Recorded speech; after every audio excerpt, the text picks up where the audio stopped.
Thank you for visiting ChristopherMedia.net. Discovery Plus is the greatest collection of real-life entertainment on the planet. 55,000 episodes from networks like TLC, HGTV, and tons more. Woohoo! Discovery Plus. Stream now. Stream what you love.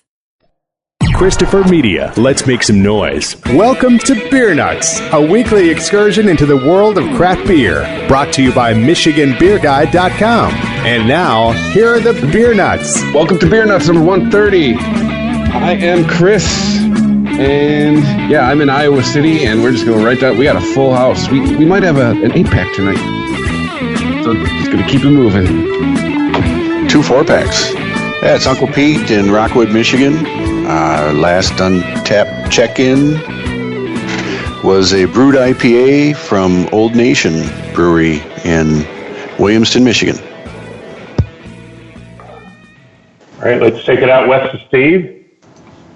Hello, everybody from the West. My last Untapped check-in was a wit beer from Yoho Brewing Company. It was called a Wednesday Cat.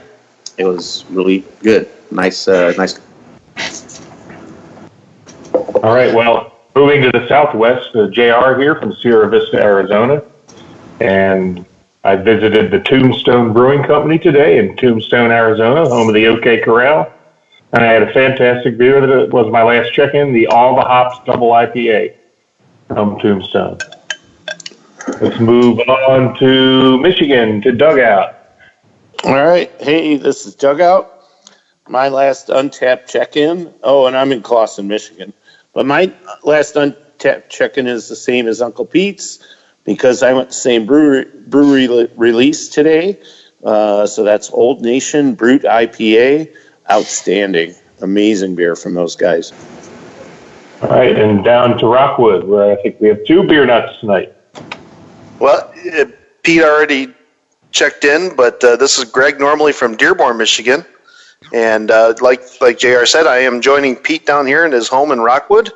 And my last Untapped check-in was just like Dugout and Pete, brewed IPA from Old Nation. Thanks for muling, Pete. Appreciate it. All right, and now finally, the furthest east beer nut, Russ. Welcome back, Russ. Yeah, this is, I'm in Durham, North Carolina. My last Untapped check-in was Sea of Paul's from Tobacco Wood Brewing in Oxford, North Carolina. It's a nice brown ale they had. All right, well, we got a great topic tonight, and we got a full house here, so let's get right into things. Before we start, the topic of today's episode is pastry beers. Most people say pastry stouts, but there are other styles that with pastry-like flavors, and so let's get right into this. I'd like to invite all our listeners, please join us in a beer.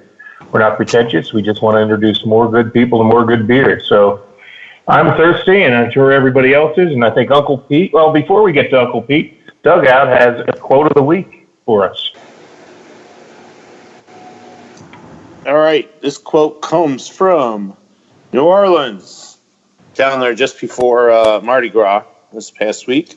And it was a signboard out in the sidewalk that said, beer makes you smarter, funnier, and prettier. And then in parentheses, results may vary. Good one. They may vary on the amount of alcohol consumed.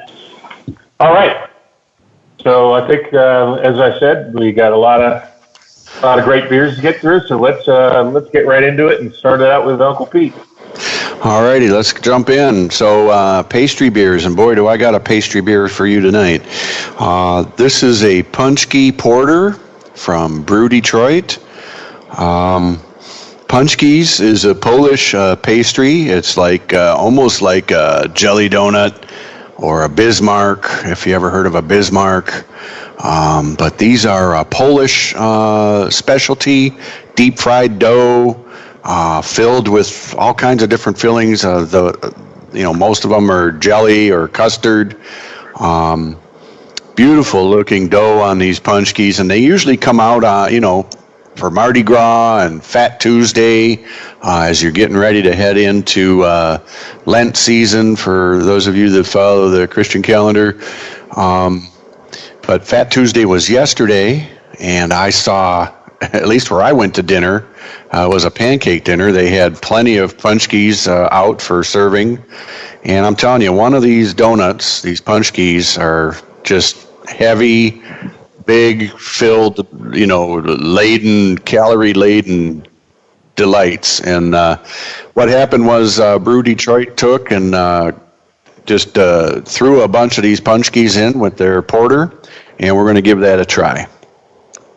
So there is a couple other punchki beers out there. I wished I could have run around the Detroit area today and grabbed some of them. I know there's another one out there. It's a punchki stout by Baffin Brewing. Didn't have a chance to get all the way up to St. Clair Shores to get that one, but maybe next year. And then, if you don't mind, Uncle Pete, yep, go ahead. Kunin, one of our favorite breweries, Kunin, had several on tap. They had a raspberry, a strawberry, and a blueberry punchki, and those were all golden ales that were infused with punchki donuts. Wow, that sounds really good. And those are on the. That is truly the Fat and Fat Tuesday, and that's what they're talking about when you say Fat Tuesday. It's those things. Well, here's a little trivia that I read up about punchkis. Is traditionally they'll add a small amount of grain alcohol to the dough before cooking, and I guess what happens when they throw that into the oil, the deep fryer, as that alcohol evaporates from the dough in the deep fryer, it prevents the absorption of that oil into the dough. So, if you're calorie conscious, be thankful that grain alcohol is used in a punchki. I don't know, man. I just have a feeling that if you put grain alcohol into a fryer, it would just burst into flames. Yeah. 350, that would be enough to ignite it. Right? It says a small amount, so maybe they learned the hard way and then. Okay. So, anyways, this porter from Brew Detroit. Brew Detroit is one of our contract brewers down in Corktown neighborhood in Detroit. But it's a nice dark porter. Had a slight tan head that dissipated fairly quick. On the aroma, quite honestly, I pick up a lot of coffee, and I do pick up some hints of some fruity jams. It's almost like coffee and a donut for breakfast on the aroma. It has a nice sweet aroma as well. Oh, this is a nice, a nice roasty coffee-ish porter. On the sweet side, not heavy-bodied by any means. It's more on the medium to lighter side, but it's full-flavored. A great natural bitterness, just from the roast, I think. And it's long-lasting. I mean, if you took a sip of this, it's not going to go away from your palate for quite some time. So it definitely fills your mouth with rich coffee. Slight hints again of jam.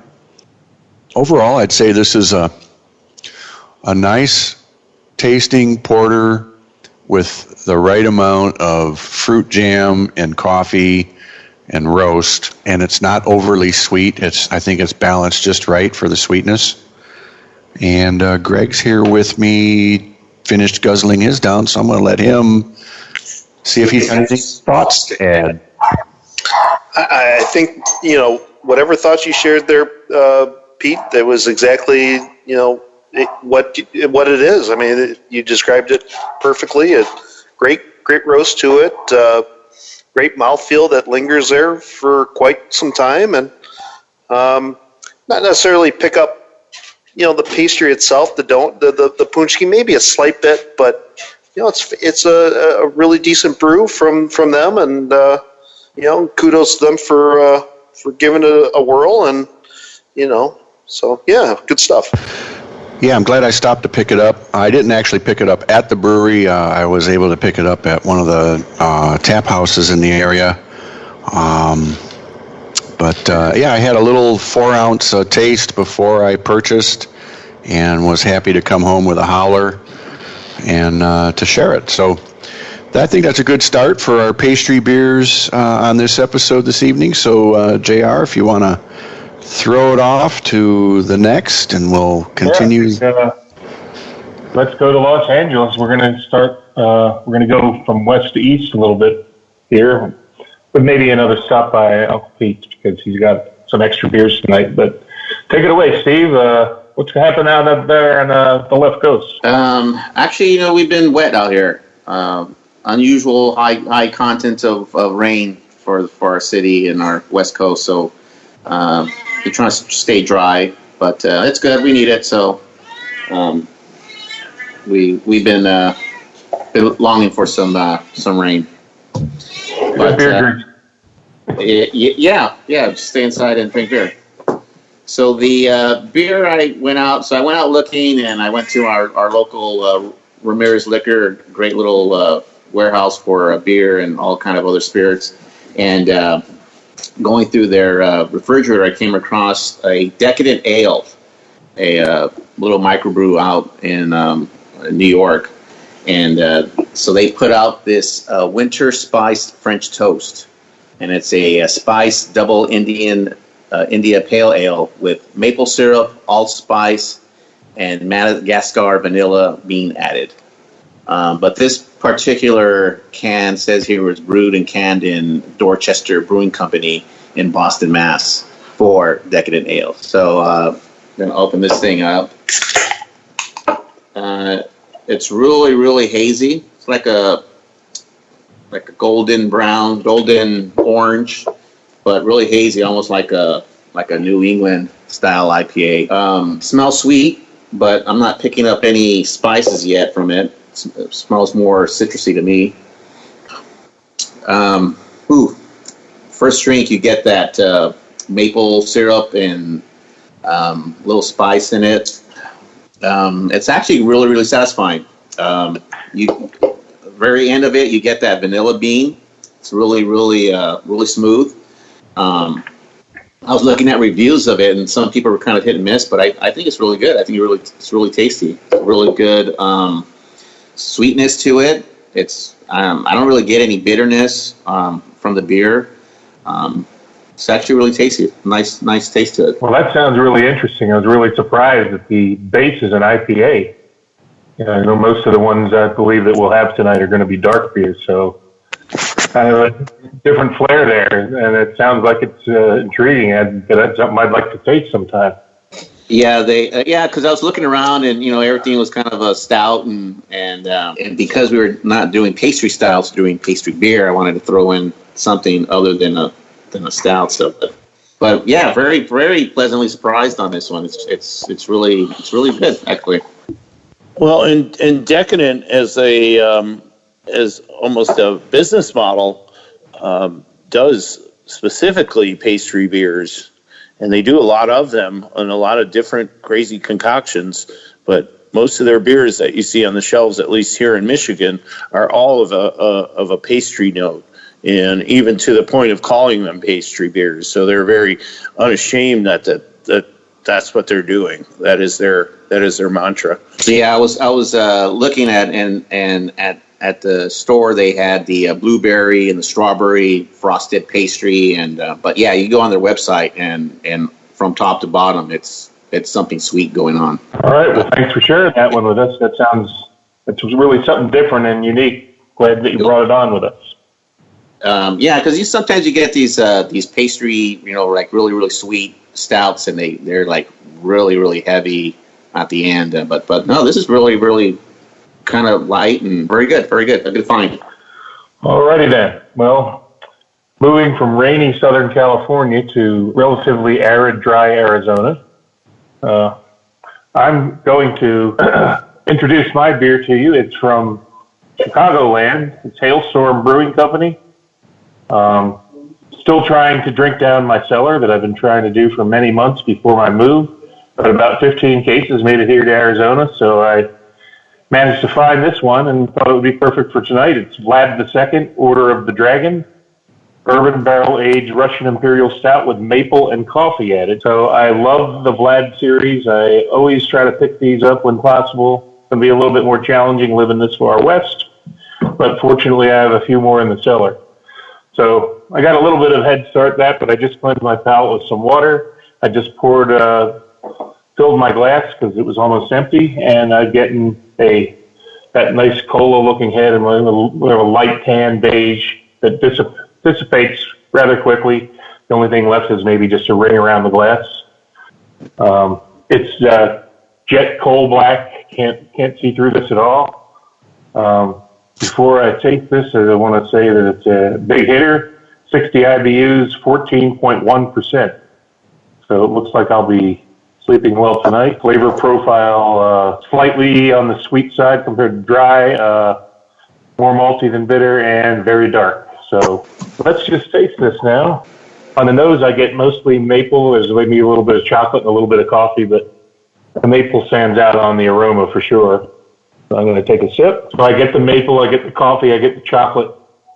There's actually like a real subtle little fruit flavor with this. I don't know where that's coming from, but I guess if there'd be one disappointment with it is the bourbon is very light. I like it as a nice, I thought with 14.1% it would be boozy with a lot of bourbon flavor, but that's not the case, and that's not necessarily a bad thing. It's just, I'm just describing it. So it is a little bit on the sweet side, but certainly not cloying or anything, just slightly sweet as you would expect with the maple. Really nice, smooth, velvety mouthfeel. It's not a beer you can chew. I wouldn't call it thin, but it's I'd say medium bodied. And it's got just the right carbonation. It's a very well constructed beer. The coffee and the maple are a really good combination. I think with this particular beer, the maple is, again, the most prominent, which is very appealing to me because I really enjoy maple beers. But there is that coffee and chocolate in the background. The only thing I can't figure out is where there's a little bit of fruit coming from, but just a subtle little fruity that it's on the finish. Almost tastes like a blueberry or a raspberry or something, but just very, very subtle. But this is my second glass because I got a head start tonight and really enjoying this one. And Dugout might be able to shine a little bit more light since he's a Chicago guy, but I just really, I really enjoy these Vlad beers, you know, other than having to tackle the wax, but it does make the bottles look cool and presentable. But they do a coconut one that I like. They do maple by itself, coffee by itself. There's a Spumani one. I think we probably had a few of these on the show at times, too. We have. There was a raspberry one not too long ago, and I should be able to get procurement for you, at least for a bottle, on any particular release, JR. So I can always stack those up for you. If you want something in particular, just let me know. My nephew lives right down the street, and he owes me. Brandon, if you're listening, you owe me. Well, that's great to know because I really love these. Yeah, I'm really surprised because most of them are really pretty good, heavy bourbon flavor. But maybe it's just that the addition of the maple and the coffee overshadow that. I'm used to having a little bit more bourbon influence. But hey, it's a great beer. It's a big hitter. It's strong. So as Uncle Pete would say, I'm getting a glow on from this, and highly recommend it. There's a glow in the southwestern sky. For sure is. And that's not the sunset. Yeah. All right. Well, let's move on to Iowa City, to Christopher. Welcome back, Chris. It's been a while since you've been with us. Yeah, I know, right? I miss you guys, too. Last week, totally planned on being on. I ended up falling asleep and missed the show. It is what it is, guys. So I'm in the home of the Hawkeyes in the heartland. I have from Shinerbach.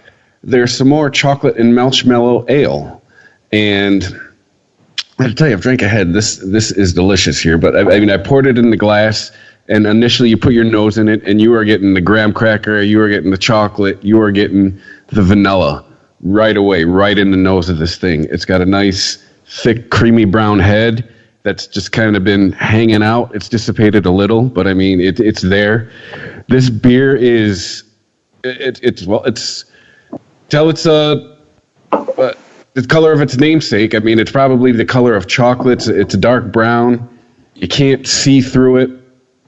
So now let's taste this beer.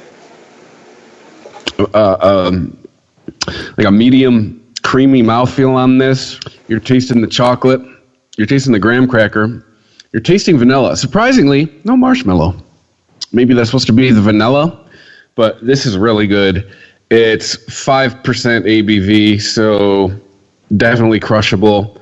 No ABV on the bottle, but I will read from the bottle. It says, oh man, I can tell I'm getting old. Need my glasses. Inspired by our favorite campfire treat, this limited time seasonal release is made with dark roasted malts that serve up notes of cinnamon and caramel, backed by subtle hints of graham cracker and vanilla. It's full-bodied, slightly sweet brew that is sure to make you one happy camper. Yeah, unfortunately, I mean, maybe a little bit of the caramel, but no cinnamon in this at all. I didn't taste it, but either way, this is delicious. I'm guessing this might be a fall or a winter beer. It's a seasonal beer from Shinerbach, but if you see it, pick it up. Because, yeah, figured tonight there's going to be lots of stouts, maybe some porters. But, yeah, went off the beaten path there, picked up an ale. But, yeah, it's some more chocolate marshmallow ale from Shinerbach. It's delicious. Imagine the greatest collection of real-life entertainment on the planet, all in one place. Go ahead. Dare to stream with Discovery Plus. 55,000 episodes from networks like TLC, HGTV, Food Network, and more. If you can dream it, you can stream it. See what I did there? Discovery Plus. Stream now. Stream what you love. ChristopherMedia.net. ChristopherMedia.net. And then I believe it is time to go to Clausen, where Doug is waiting and probably ever so thirsty. It is, and I just want to say kudos for not picking a stout like I did. Great that some people are branching out. So, yeah, I'm not as thirsty as you think, because I think somebody heard me open my beer way before we even started the show. But what I have is a 16-ounce can of 13% beer, so I needed to get a head start because I'd be drinking this till way later than I actually need to. And I have to admit, this is my B choice. I had an A choice, but I actually had the opportunity to try it ahead of time, and although it was specifically made as a pastry beer, I thought it was disgusting and missed the mark by so bad that I needed to go to backup. And so, as somebody who is raised in my life to say, if you don't have anything nice to say, don't say it at all, I've moved on to a different beer. So what I have is from the brewery, California place, always on par with loads of excellent barrel-aged beers, just great beers in general. This beer is called Coconut Macaroons, and the title of the beer is Bakery, which fits right into what we're doing. And this is an imperial stout aged in bourbon barrels with coconut and natural vanilla flavors added. And as I said, 13.0%. It pours as dark as you would think it would. Absolutely cannot see through it. Got a very kind of tan, reddish tan head on it. The nose is pure bourbon. I'm not getting much else off. I mean, maybe some jammy fruits at the very end, but just really heavy bourbon.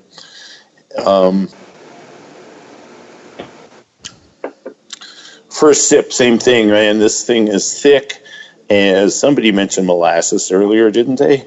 But if they didn't, that's what it's as thick as. It's heavy bourbon up front. I'm not getting lots of the coconut that's sort of listed as it in it, and I'm not getting much of a macaroon flavor because I'm not getting the coconut. What I'm getting is tons of like rich, roasty, stout, jammy fruits, bourbon barrel, just huge bourbon barrel. So maybe this is something that just needs to go sit for a while, kind of take that bourbon sort of burn off the top of it, and maybe some of these other flavors will set in. I'm not sure, but overall, I mean, it's killer beer. I mean, you know you're drinking this beer. It's like you wouldn't want any more than half a glass of it, really, because it's that thick. and it's got a sweetness to it. But again, no coconut. That's all right. I'll still enjoy this guy.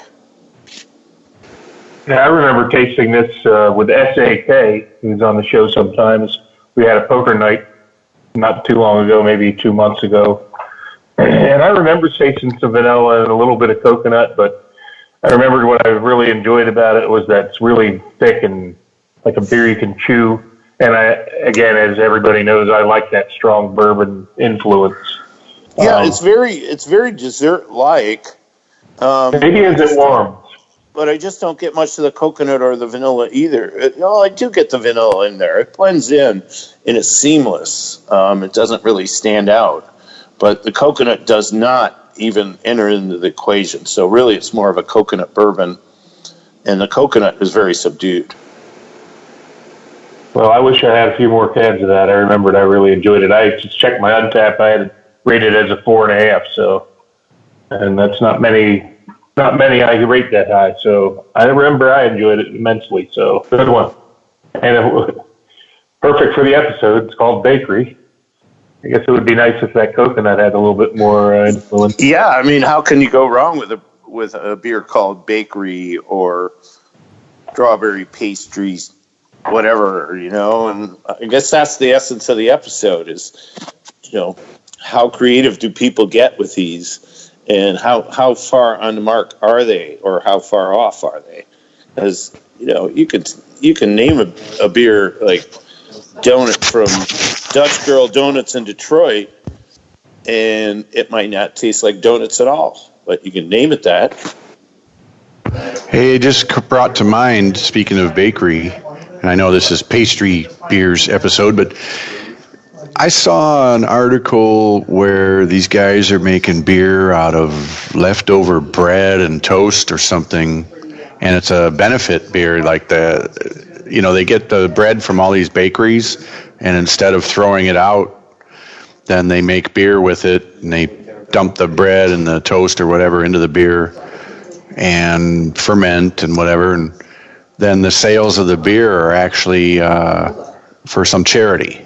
Anybody remember what that was? I can't recall who that was. No? Okay. I'm sorry. I just threw one out there to see what would bite, but I think it's interesting because the bakeries, they use yeast, right, for their and even the punchkis use yeast, and so I think it stands to reason that they're right in the same artistic craft vein as the craft beer people. Amen. Well, as long as we're on that topic, does anybody else have any hipster tips or news they'd like to share before we keep heading east? Well, I thought that it was funny that this was our episode this week. At least around here, the buzz was around the Lucky Charms beer Smart Malt in Virginia. So I just thought that's cool news timing for this just for this episode.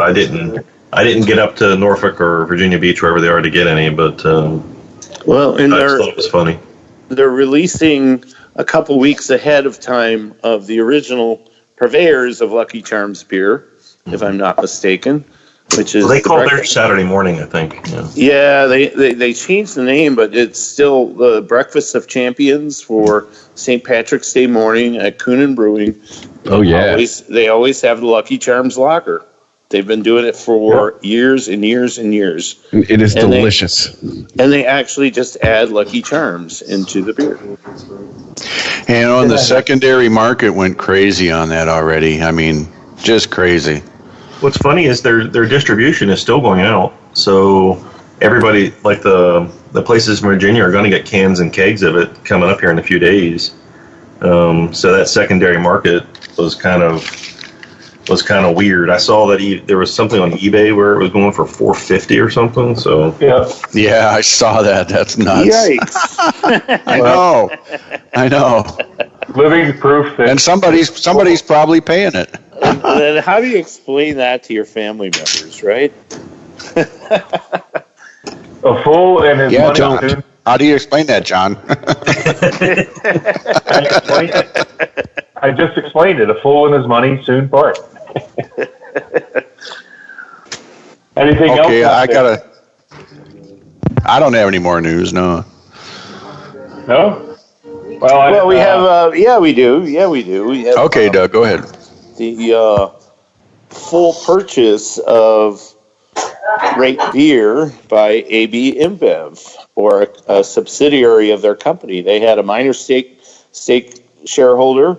They were a minor stake shareholder in the company. Yep, as that's of right. A couple years ago, but as of 2 weeks ago, no, just in the past week, they've bought 100% of Rate Beer. So now you can look forward to going on Rate Beer, search top beers in my area, and having Stella Artois come up. That's what I was saying, Doug. It's going to be the fake news of beer rating. What's this other one? They got some Beam. Is it really with Jim Beam, where they've got Beam Budweiser beer? It's just something brand new. They're doing like ugh. Well, it's going to be the fake news of beer rating sites. Well, even when they acquired the partial stake, it already went south, and it didn't go south in the way most people thought it would. In that, people thought, oh well, the AB InBev is going to have influence over what's going on here, but people went hating on AB InBev products. The exact opposite happened. So Goose Island ratings tanked, and Wicked Weed tanked, and anything that was associated with them, people started, aggressively downgrading when they were rating beers. So there was a twofold. It went south two different ways in terms of the perceived perception that AB InBev is going to influence how things are done, and then the more aggressive individuals who were just automatically downgrading all AB InBev products on Rate Beer. So it was a mess to begin with. They shouldn't have gotten involved, I don't think. I think it's a bad arena for them. Yeah, I agree with you. It's, you know what? That whole rating beer system, it should just be off limits. Let it be independent, free from brewers, free from anyone involved in the beer industry, and that's what it should be about, right? Right.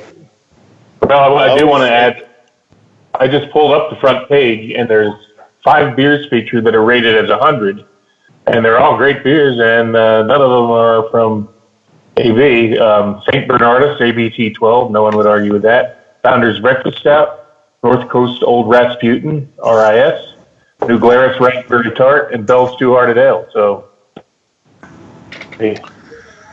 And they're rated as a 5? 100. It just says 100. Oh, 100. Okay. All right. Yeah. So, there's just a picture of those 5 bottles, and each says 100 on it. So, take it for what it's worth. It's not a site I've really been to in a long time. So, I don't know. Anybody could argue, is there a 100 beer? Couldn't it just be 99? Couldn't there be just a little room for something that's better? I know. I certainly know the Total Wines in our area were using Rate Beer as the label on the craft beer. They were using the rating as part of the shelf display on all the craft beers. Yeah, I do know that you can subscribe. I don't know, Doug. If you pay a fee to Rate Beer, you can print out shelf talkers that you can use on the shelf in stores. So that may be where that came from.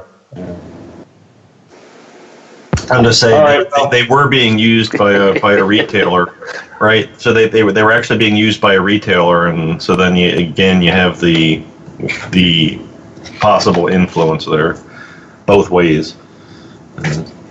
Yeah, it just all seems fishy. Glad to hear that the ratings went down from independent people who are just pissed off at the situation, and that it's not, it's just a. Oh yeah, Pete sent me an article. Bad situation for stuff like that. Pete, you sent me an article about some of the hype and the ratings and the people buying beer because it's part of the chase and just to say, look what I got instead of just the drink. That is kind of what's wrong with craft beer right now. there are a lot of people that do that. You know, Yeah. in my cellar to drink. It's not to brag about it. It's not for anything else other than to enjoy it with friends. Yeah, I'm not going to name names, but there was one brewery, that they're highly sought after, and people come from far and wide to stand in line and get their really good beers, I'm sure. But the brewer himself is like, hey, I'm not selling my beers to these guys to go make a buck on the aftermarket. I'm selling my beers for somebody to enjoy a great beer. And it was refreshing to read the brewer's perspective on that, because I share the same perspective in a lot of ways. I've chased my share of beers, but I've never sold anything on the secondary to try to make a profit. So I'd rather buy these beers, cellar them, drink them myself, share them with my family, my friends, and, just kind of share the wealth. So, yeah, there's a lot of hype, and I'm not a big fan of the secondary, but for those that are out there doing it, do as you will. The rest of us are going to enjoy some great beers. Amen. Like I said, God bless them. All right. I think let's go back to Schmitty. You're on the spot. I think he's calling my name. Along with the Arizona Cardinals. So, all right. So I guess that's my turn. My beer, which I picked up last November, the Saturday after Black Friday, to be exact, is from Transient Artisan Ales out of Bridgman, Michigan. This is their Maple Bourbon Barrel Aged Neckbeard Nectar. This comes in at 13.5%. This was aged 12 months in a maple bourbon barrel from Bliss. And then afterwards it was aged a little bit longer on Madagascar vanilla beans, chocolate, cinnamon, and ancho chili peppers. I had a little sample of this when I picked it up and was just floored, and I knew that, this would be a great beer for this episode. So Pete and I just cracked this open 15, 20 minutes ago, let it warmed up quite a bit, and first smell is, you just get the sweetness of that maple syrup, with the cinnamon, the vanilla, the chocolate. Pete nailed the description perfectly. He said, this is a churro in a glass. And I couldn't agree more. So with the first taste of it here,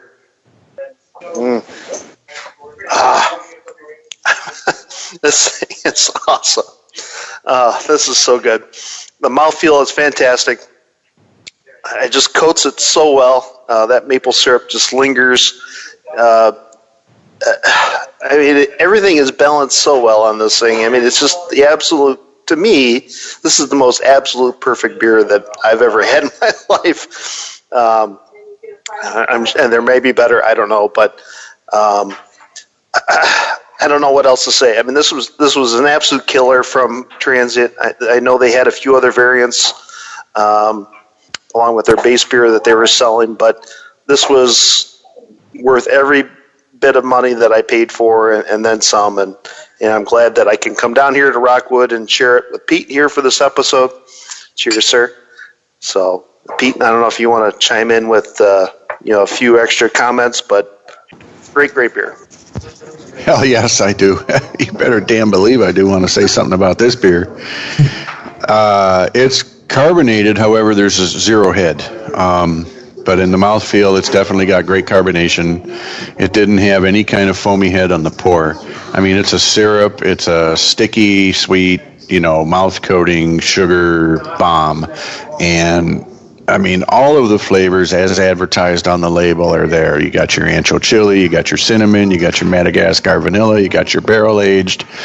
It's just a great meld of all of those fantastic pastry flavors. The first thing that hit me was the cinnamon, and I thought, man, this is a churro, like liquefied churros, chocolatified, and it's up there now. I gave it a 5 on my Untappd because it's rare that you come across one that you just give a complete 5 to. So I highly recommend it. I'm going to search it out. I hope I find another one someday. Every time I go to Transient, it seems like I'm not there at the right time and they're not open. So now that I'm retired, I guess hopefully I can find the right time to get over there when they are open. But great job. I think this one epitomizes the pastry beer theme tonight, and it far outshines any other pastry beer I've had yet. So great job. Great pick there, Schmitty. Man, you guys make me want to go seek this out as soon as I get back to Michigan. I'm telling you, you've got to, dude. This is unbelievable. It's unbelievable. And even if they don't have it at Transient, buy what they have because it's incredible. Everything they do is great. Anything they have out in their tap room when you go in is amazing. And you just go and buy it. You can have a few pints. You can try it out. It's a different kind of place. And I found at the holidays when I go into Chicago and I time my trip so that I get there when they're open, that at that time of the year, they break out all the stops. They have all the incredible beers. They have the neckbeard varieties, and I've had several different ones, and every one has just blown me away. Anybody I've ever had the opportunity to sample that beer with has said the same thing. This beer is incredible. What are these guys doing? It's amazing. Yeah, and for neckbeard nectar, I could tell you that this variety itself was gone pretty quickly. I know their base beer is going to be available for a while, but at least comparable to this. But this was gone pretty quickly. It really didn't make any stores around town because they do self-distribute to a few stores at least in our Metro Detroit area. But yeah, I mean, it didn't last, a day. Everybody just swiped it up pretty quickly, and rightfully so. I mean, this was fantastic, and I know, next year, or even this year rather, for just after Black Friday, if that's when they decide to release it again, I'm definitely going to be finding my way down there. And Pete, I'll make sure I contact you before. We're carpooling, yeah. Yeah, for sure. Awesome pick, man. I am just floored over this one. I'm sorry that it's just the two of us enjoying it, but to everybody else that is on this call, I certainly wish you guys were here as well. This was certainly worth sharing with everybody. Well, I went through again. I had to make some tough choices, and I did have a few Transient bottles that I did bring to Arizona with me, and one of those is the maple version. I think it's the maple version of the neckbeard nectar. And I actually considered it for tonight, but I saw that you had posted the picture of what you were bringing, and I said, well, I'll pick something else. But really excited now. You guys are raving, and can't wait to crack mine. I also have another beer I considered for this episode. I think I might have already mentioned. It was the BA barrel-aged no cake, which didn't make sense for a pastry beers episode because that should be some cake, not no cake. Yeah. So, but I understand that that's another, like maybe a possible 5-star beer. I don't know if anybody's had the Transient barrel-aged no cake, but it's gotten huge reviews. And then last but not least, I have a Buckley, and I think it's Kentucky. No, that Kentucky's fantastic. I've heard great things about the barrel-aged no cake, and unfortunately I didn't get a chance to get my hands on any of those, but I'm certainly jealous that you're certainly going to be cracking one of those. But anything those Transient makes stout-wise, I mean, anything that they make is fantastic. So, cheers to anybody that gets their hands on, anything from Transient. So, good stuff. And cheers to Kentucky. Cheers to Canuckly, which I thought was one of the most amazing beers I've ever had in my life. I would agree. I had one of those. I think I had 2 of those, but they got drowned. Oh, Canuckly too. Yeah, absolutely. ChristopherMedia.net. ChristopherMedia.net. All right, guys. Well, let's move on to Ross because he must be either dying of thirst or already on his second or third glass. But before I move into Ross, I wanted to just tell you, Ross, I do have an entire box of 12 bombers from North Carolina. So everything that you have bequeathed to me over the years did make the cut to Arizona. So I have a full arsenal of many North Carolina treasures that you have hooked me up with. So we would still like to have you host a North Carolina episode at some point. Okay, I'm up for that. Go ahead and take it away. You're on the clock along with the Arizona Cardinals. So, by way of explanation, I have been drinking mine for a while because it's a pint and 9.4. So I had a little bit of work to do. The beer I'm doing is Kentucky Christmas Morning, and it's actually stage 3 of a beer that Hardywood out of Virginia makes. They have a base pastry stout called Gingerbread Stout, which is a really good sweet pastry beer itself. They have a barrel-aged version of that, and then they have this one, which is Kentucky Christmas Morning, which is barrel-aged in coffee and a couple other things they've done to it to make it even more of a holiday beer than it was when it started. My original intent was to do this one for the Holiday Beers episode, obviously, but didn't make it. And so I have been drinking it for a little while just because I knew it was going to take me a while to do it. So the base of this it does really honestly taste like you took a gingerbread cookie and dipped it in a stout and we're eating it. It's a really good beer, and by the time I get to the end of this review, because I've been drinking this for a while as a preview, the base beer of this may actually be more of a pastry stout than this one is. The barrel aging and the coffee took a little bit of the sweetness away as I've been drinking it. It's nowhere near the sugar bomb, for lack of a better word, that the base one is, the plain gingerbread stout is. So it pours black, a little bit ahead, maybe quarter inch, goes away pretty quickly. The smell on it is just this nice, even smell of bourbon and spices and gingerbread. In comparing it to the base stout, this one isn't quite as strong on the spices as the base was, but that's the bourbon and the coffee, I think, that's having a little impact there, and getting a lot of cinnamon out of it too. It's a good little effect. Taste wise, yeah, this tastes like you took some gingerbread and dipped it in bourbon, I think. And I think that's what they were shooting for: gingerbread cookies and take off a little bit of the sweetness with this. You get bourbon, you get sweet, you get coffee, you get cinnamon, and a gingerbread feel out of it. It's nowhere near as thick or as sweet as you might think it's gonna be based on what's on here, and if you've had the base beer for it. This is actually drinkable in. Like, I've been sitting here working on this bottle without a problem. It's not like it was something like Lizard of Kaz or something where you're just not going to get through that without 2 other people helping you. This really is. I've been sitting here sipping on it, and it's got a medium mouthfeel to it, not too heavy. But the taste and the smell are all exactly what you would have expected. You got a nice a coffee bourbon effect on top of the gingerbread taste that was already there, and smell wise you get more cinnamon than you do in the taste, but there's still some cinnamon in the taste as well.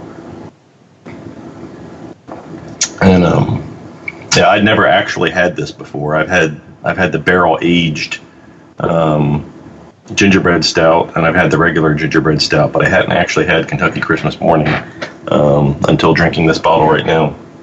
And I kind of like this one. This one is I don't have to share it to finish it.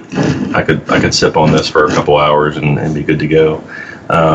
The regular gingerbread stout is definitely something you're going to split up among a couple people. It's just that extra sweetness that you just don't, 5 to 8 ounces is plenty, and maybe you don't need more than that. But this one, the bourbon, the barrel aging, and the coffee took the edge off, I think, and just knocked it down low enough where you can drink it by yourself if you need to, like I am tonight. Well, Hardywood makes some really good stuff.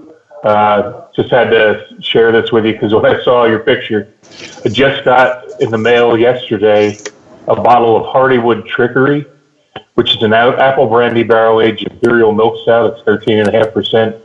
And several friends of mine said, "Oh, you got to try this. You got to try this." And I kind of forgot about it. It was a long time ago, and it got cold in Michigan. And the guy that was supposed to mail this to me, I guess, held off for a while.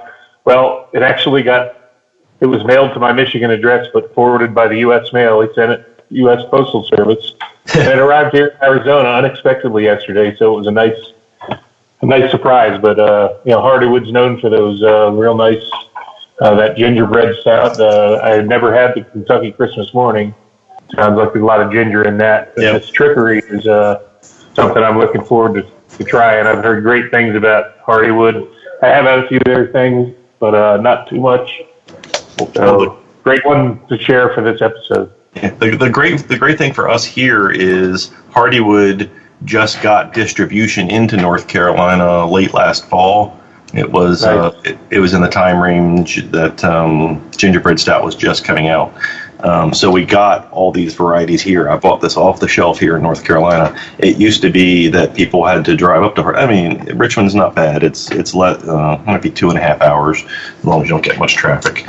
And I had friends who regularly made that trip and getting stuff there. But now we're getting most of what they make is actually making it down here. So makes it a little easier when you can go to a bottle shop and buy this without having to go up there and wait in line. So we are very happy to have that distribution here.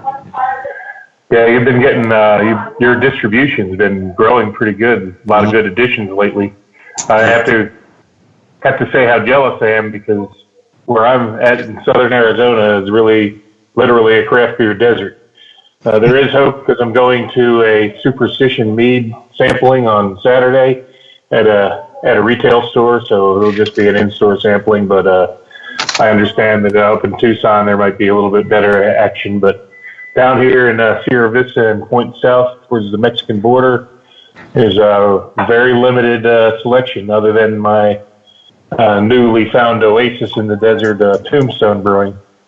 But so one thing I miss about Michigan is my friends, number one, and number two, all the great beers that you have access to there. And now realize how good I had it there. Although I guess the trade-off is the nice weather. But Ross, you probably get a little bit of both worlds because you're a little further south. I forget who was talking about the rain earlier, but man, we have just been getting hammered. It just doesn't.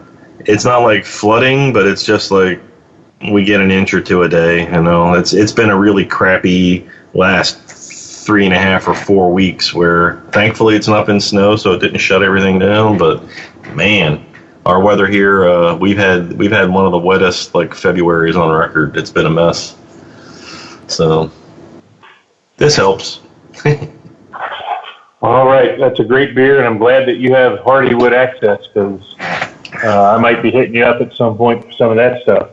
And we'll have to rendezvous at an Eagles game next year. It's going to be a little bit more challenging from as far away as I am, but we'll find a way. We always do.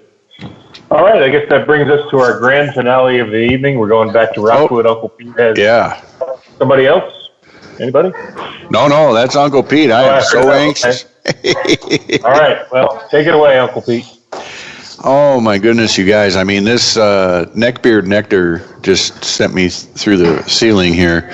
But hopefully we're going to have something to give it a run for its money. So what I picked up here, and thanks to you, JR, for your generosity and sharing, is a Prairie Dogs Donkey Crunch.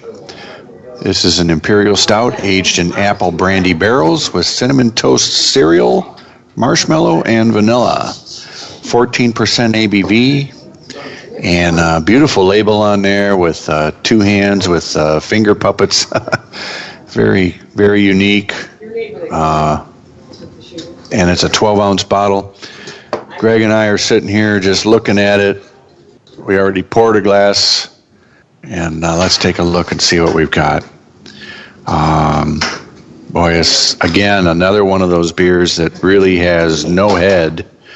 However, it's very black. And I'm telling you what, if you popped open the top off of a bottle of apple brandy, immediately that's what's going to hit you on the nose. And it's a pleasant apple brandy aroma.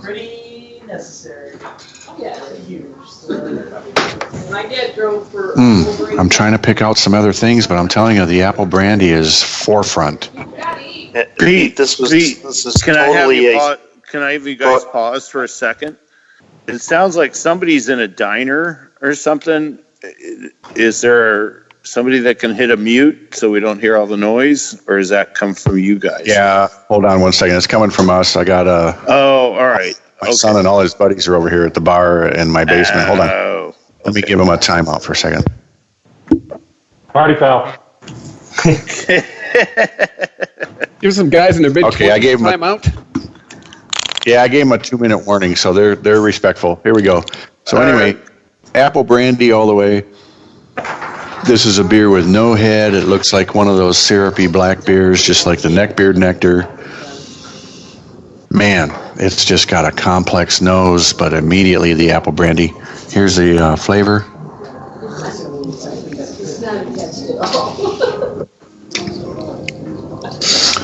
Wow, I mean, that is very much sugary sweet with... There's a sugar there. I was going to say maple, but it's not quite maple. Maybe that's the marshmallow coming in with that kind of a marshmallow sweetness that kind of hit me. And in the end comes the apple brandy. It's very smooth, very sticky, very mouth coating. Let me try another one. Pete, it kind of reminds me of like a turbinado sugar, like what we get from No Rules. Very similar, but that smell to me reminded me of like a cinnamon apple, like a baked apple. I mean, it's really good. Maybe a little chocolate mixed in there. It's fantastic. If I may chime in, when I tried this, I only got 2 bottles of this, and Pete was a great friend that I was very helpful to me when I had to move away, and I wanted him to have the other one. So I'm glad he got to share it with Greg. But when I tasted this, I immediately thought of not Lucky Charms, Apple Jacks, the cereal Apple Jacks. That's kind of what it reminded me of, obviously, with maybe a little more brandy. But what do you guys think? Apple Jacks, maybe with a little apple brandy? Apple Jacks come to mind. But the first thing that, like I said, a second ago was, like right out of the oven, baked cinnamon apples. That's what I got out of it. I mean, that is perfect for it. I mean, and you add a little chocolate and vanilla, to it, and I mean, it's fantastic. I mean, this is great stuff. I'm pretty sure that the Cinnamon Toast Crunch was an ingredient in this. I'm almost positive. It is. It has. Man, if you weren't like 40 miles away and a DUI away, I'd be right there. I wish you were, Dugout. I really wish you were, because we love having you around, man, and we love having you here for beers. And Dugout, if I had 3 of these, you would have got the 3rd one. Trust me. And I just looked at Untapped, and JR, you called it. It was Cinnamon Toast Crunch. That's what they have to. Well, it's right on the label. On the label. Yeah, I mean, it's got cinnamon toast cereal. But I liked your call on the turbinado sugar. It's kind of a raw sweetness, and it's a very smooth. I think the vanilla smooths everything out and makes it creamy. Probably enhances the flavors of all the other ingredients. To me, it is very much on the warmer side. It's a 14%er after all, and it was aged in apple brandy barrels.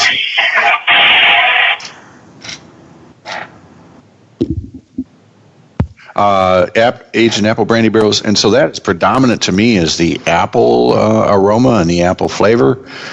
But in no way is this unpleasant. In many ways, this is a great beer.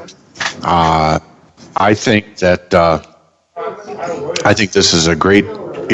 This is a variant of many, right, JR, from Prairie Dogs? Yeah, absolutely. I mean, there's probably 50, 60 of these. What happens is there's people that are members of Prairie get the opportunity to have a whole barrel of a beer, and basically what people do, they gather all their friends or they get a big group of people to finance this, and, they commit to buying an entire barrel, which is, couple grand to do it. And then they're able to select what adjunct ingredients go into now this year I think they had bourbon barrels or apple brandy barrels. And last year we did one called Donkey Punch, the specific group that I'm involved in that got these. And last year no one knew what they are, and I was supposed to get 8 bottles. I only ended up with 4. It's a long story, but this year everybody knew they were great, and I only ended up with 2. But one of the things I wanted to point out is when you select a cereal, it absorbs a lot of the liquid and you lose your yield. And I was against having anything with cereal. But I lost out. The group voted for this, and it's a democratic process, so that's what we ended up with. I mean, it's a great beer, but I would have rather had a few more bottles and something else with no cereal additive. But I think it's just like when you brew with whole wheat hops, and they absorb a ton of the liquid, and then you don't get as much liquid out.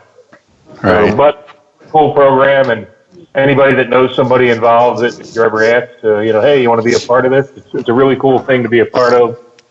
I know, there's some people, some of these, the secondary market for some of this stuff is through the roof, which is kind of unfortunate. But for me, I'm involved in it on the ground floor, and I get it at whatever the cost is divided by how many bottles. So, and true to form, I'm not one of those guys that, goes to the secondary market. I just want to share it with friends. Just like the mantra of the show. I just want to share more. Well, the more I sip on this, it's developing. And, I'm with Greg. I get kind of, warm baked apples. I'm also at the end of this getting a lot of nice vanilla notes and some wood flavor from it, from the barrel. So it's got a lot of complexity, and if you spend some time with it, which I think you should do, even with a 12-ounce bottle, it's not a bomber. And even sharing a 12-ounce with somebody, there's plenty of time and plenty of beer in a 12-ounce bottle to sit around here and really enjoy and let it open up and develop all those interesting flavors. So I'm very pleased with this. JR, thank you so much. Really glad to share this with Schmitty. And great in this realm, it's a great pastry beer. And it sounds amazing. Their regular apple brandy barrel noir is probably it's one of my favorite things. It might be one of my top 5, just my personal top 5 beers that I really like to have on like special occasions and stuff. And that sounds like a good little addition on top of it. Yeah. It's not overly cinnamony in my opinion. It's just more of a smooth, sweet apple, baked apple, nice warming beer. It's very good. Well, and we've had a Prairie episode before, so I don't need to spend a lot of time on this, but let's just face it. I mean, I can remember going into a store and saying $10 for one 12-ounce bottle of these Prairie beers, and it's always worth the price every time. They have it nailed. These Prairie Dogs are a little bit unique because they're very limited, and you get kind of crazy secondary people. But even just their everyday shelf beers are just fantastic. Prairie Bomb, and like Ross said, the apple brandy noir. I know I have at least 3 of those in my cellar, and the vanilla noir is another one that's one of my top 5s. So kudos to Prairie. Keep doing what you're doing, and we'll keep drinking. All right. Any final comments, everybody? I think we've been a long night with a lot of great beers, and I think the Neckbeard Nectar seems to have been probably the champion of the evening. But for us, it is here. I mean, we got a big glow going over here. Yeah, we're glowing big time. And just a huge, just tiny scratch of the surface on what could be a huge episode thing. I mean, we could do episode after episode on Pastry Beers. They're everywhere. They're the hot beers at the moment. So let us know what you think and respond to us too if you're a listener. My go-to, if I hadn't already done it, would have been my the Southern Pines German chocolate cake that here in North Carolina.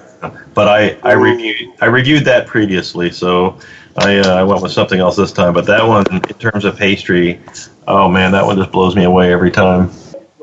Well, amen. And also, Mexican cake. I mean, certainly the variants. I haven't really had an opportunity to try many of the barrel-aged variants. Maybe not even any of them. But the base beer Mexican cake is. I know that we've reviewed it before, so I didn't put it on here. But that's another, a home run in my book. All right, everybody. Well, speaking of Mexican cake, I think it's time to Mexico. Anybody have any final parting shots before we go there? Just make sure to show us what you're drinking on Instagram at the wrong show, at the Beer Nuts Podcast. Hey, we drink beer. Mistakes happen. We're on Twitter at Beer Nuts Podcast, and always the email is beernutspodcast@christophermedia.net. We're on Spotify. We're on Google Play. We're on Apple Podcasts, or you can just go to christophermedia.net and check out the show there if you don't want any middleman between you and your podcast. Hey, and you know what? We're 2,000 miles closer to Mexico City now, but I'm only 30 miles from the border.